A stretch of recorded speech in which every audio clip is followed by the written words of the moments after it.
Lester, it says that you waited for about an hour last week and you want to talk about objective morality. It sounds like we're on a trend. Yay. Well, at least we got to Lester way earlier this time. So Yeah. Welcome, Lester. Hey, guys. Thank you. So I want to talk about the existence of objective moral values. I want to start with this example. So the Holocaust, do we all agree that it's bad, independent of anyone's personal beliefs? That the fact that the Holocaust happened was bad? No, what happened? Is it bad? It doesn't matter what the Nazis. What happened? What are you talking about? You're literally asking us, do we all agree that? So you're literally asking if each of our subjective assessments, no, you are literally asking if we all agree, which is asking if our individual subjective assessments are in agreement. Yes, I agree with you. The Holocaust was wrong. Doesn't matter what others say? Does it change the fact that it's wrong? If they made an argument for why it wasn't wrong, they could potentially convince me or anyone else. The fact is that the Nazis didn't believe it was wrong. That's the problem. Yeah, exactly. I'm saying that it's independent. It's going to be terrible. It's going to be bad. It's going to be no. Independent. What Jenna was just pointing out is that the Nazis did not think it was bad. So you think it's bad. I think it's bad. Jenna thinks it's bad. The Nazis did not think it was bad. So we don't have uniform agreement. That's why they did not agree with you. Of their personal beliefs. I know.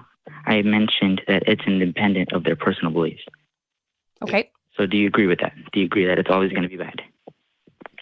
So no, as I've said before, you're asking for a subjective opinion and trying to paint it as if it's objective fact. I'm in agreement with you that it was bad. I don't know what difference does it make if it is objectively bad or subjectively bad? How would you show that it's objectively bad? Worldview. Objectively bad, that means like independent of their beliefs. I know what it means. I've lectured on this subject for 15 years. Hey, Lester. I'm asking you, what objective standard can you point to show that it was bad? Yeah, I was going to get to that point. And naturalist point of view, worldview, you wouldn't have a foundation for objective moral values. You're wrong. But as a Christian, I do. No, you're wrong. So as a Christian, you don't. As a Christian, you cannot demonstrate that your God exists or that it has any view on morality or that your God's view on morality is correct. You can demonstrate none of those things. Hang on. Not the topic right now. Hang on. I have a foundation ascribed as well-being. It is subjective about whether or not we care about well-being. But if you and I agree that we do care about well-being, then we can then make objective assessments. And we can then say that the Holocaust was objectively wrong when we use our subjectively agreed upon foundation of well-being as the standard. Yeah, so you agree with me that there are objective moral values. You're not listening to me, so I'm done. Yeah, he's really not listening. Sorry, bro. Sorry you waited for your turn to talk.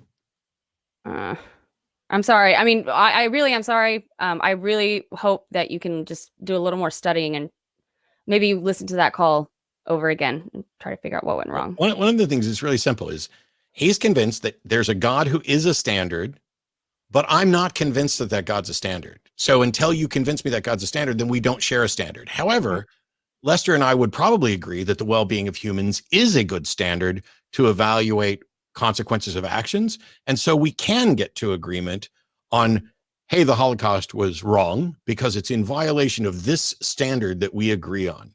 And yet he wants to put up a different standard that we don't agree on, that he can't prove and can't demonstrate. Here's the